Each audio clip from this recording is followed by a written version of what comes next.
chaud est celle de dire d'abord bravo. Bravo à la Cour constitutionnelle qui s'est référée aux prescrits constitutionnels, aux prescrits légaux. Et vous savez, moi en tant que législateur, mon travail est celui d'abord de légiférer les lois, de contrôler aussi l'exécutif, voir si les lois que nous votons sont bien respectées. Et de ce côté-là, je me dis, bravo, pour une fois, on est quand même rassuré. Pour une fois, on est rassuré par le fonctionnement de notre justice, parce que nous l'avions déjà prédit, que les requêtes introduites par notre frère congolais Noël Tchani contre la personne de M. Moïse Kombi Tchapoué, ces requêtes-là, en tout cas, pouvaient être même déclarées non recevables. Nous l'avions prédit. Et ajouté à cela, il y a eu la requête introduite aussi par Tshisekedi. Bon, il est congolais, puisque tout Congolais a le droit de se plaindre. Donc la réaction à chose, c'est de dire en tout cas bravo à notre justice. Et si la justice, surtout au niveau de la Cour constitutionnelle, si elle se comporte ainsi, il y a de quoi rassurer quand même le peuple congolais. Personnellement, en ce qui nous concerne, moi je suis député de l'Ensemble pour la République. Nous sommes prêts, nous nous préparons. Vous avez vu, notre président a fait le safari. Au début, d'abord, il y a eu des crocs en jambes.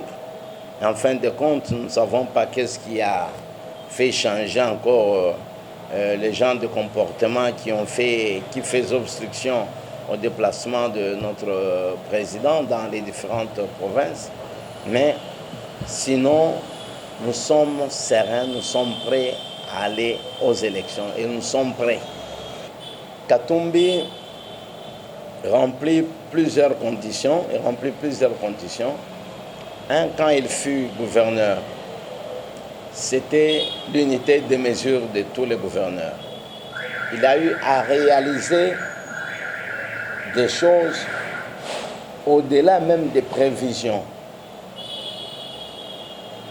C'est lui qui a eu à faire renflouer les recettes des péages, les recettes des douanes.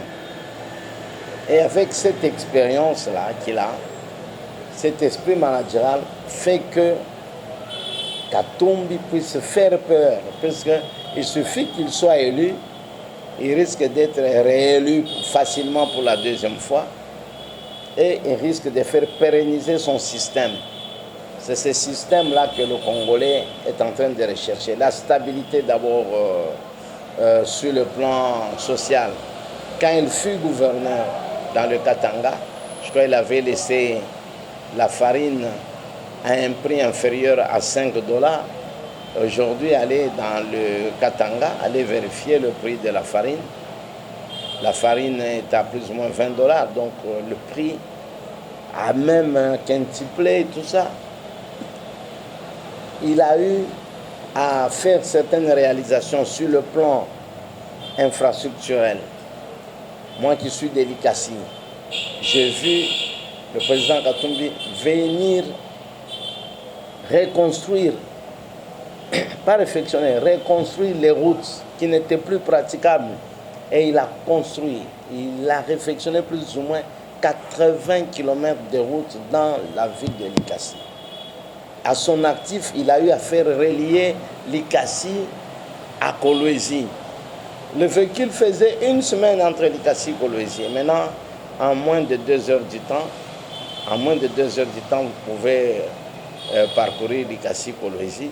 Et puisque moi, j'ai même des photos qui peuvent me servir de témoignage. Certes, les gens vont vous dire, oui, c'était Joseph Kabila. Oui, c'était à son époque. Il faisait partie de l'équipe qui était dirigée à la tête du pays par Joseph Kabila, certes.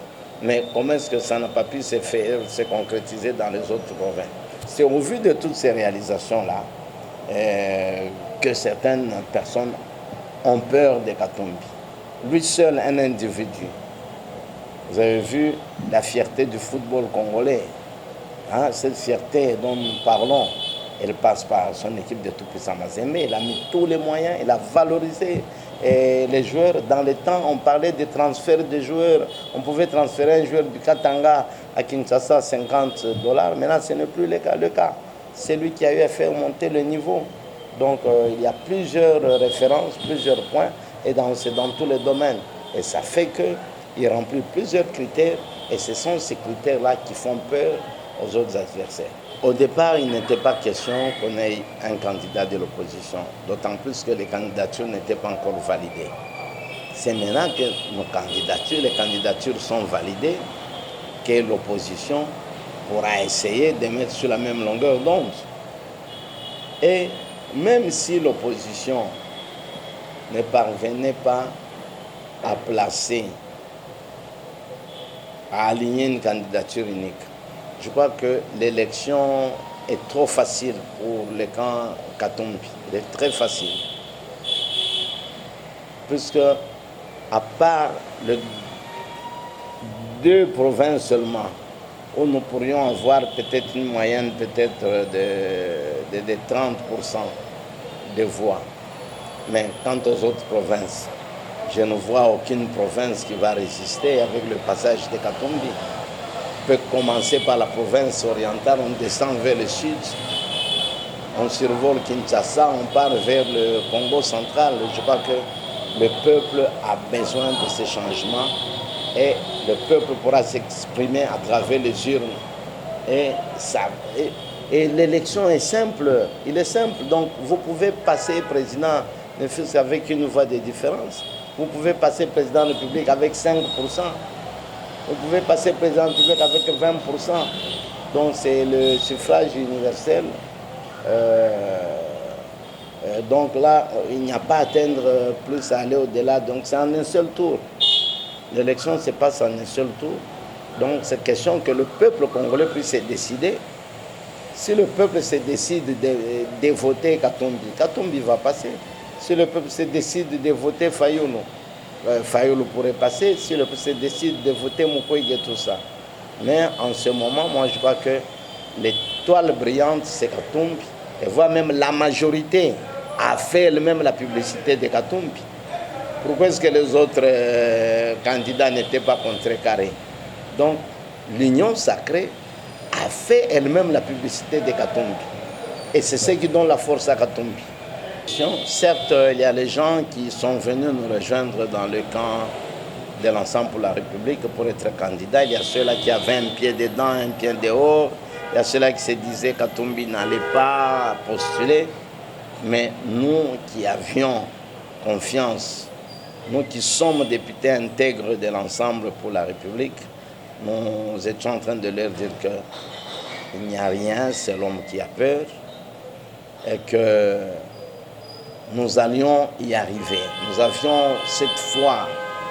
Vous-même, vous savez qu'il y a eu d'abord la loi Tchani, qui a eu à faire décourager plus d'un nombre de Congolais.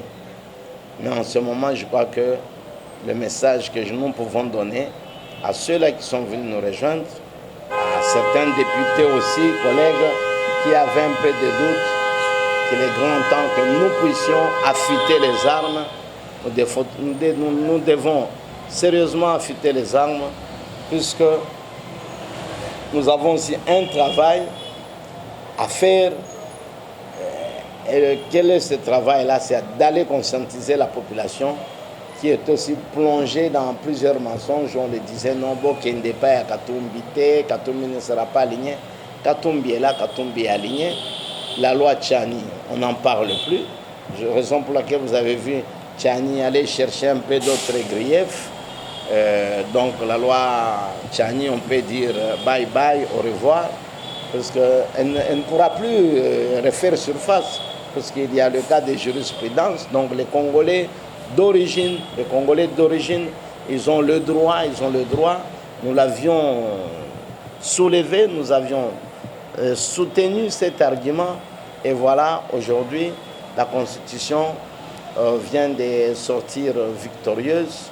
Donc, à nos amis qui étaient hésitants, c'est question de leur dire que la Constitution est là. Battons-nous avec comme cheval de bataille la Constitution. N'allons pas en dehors de la Constitution. Utilisons les arguments qu'il faudrait utiliser pour convaincre la population congolaise, et pour que cette population soit convaincue avec le projet de société que le président Katumbi pourra venir soumettre à la population. Merci. C'est moi qui vous remercie.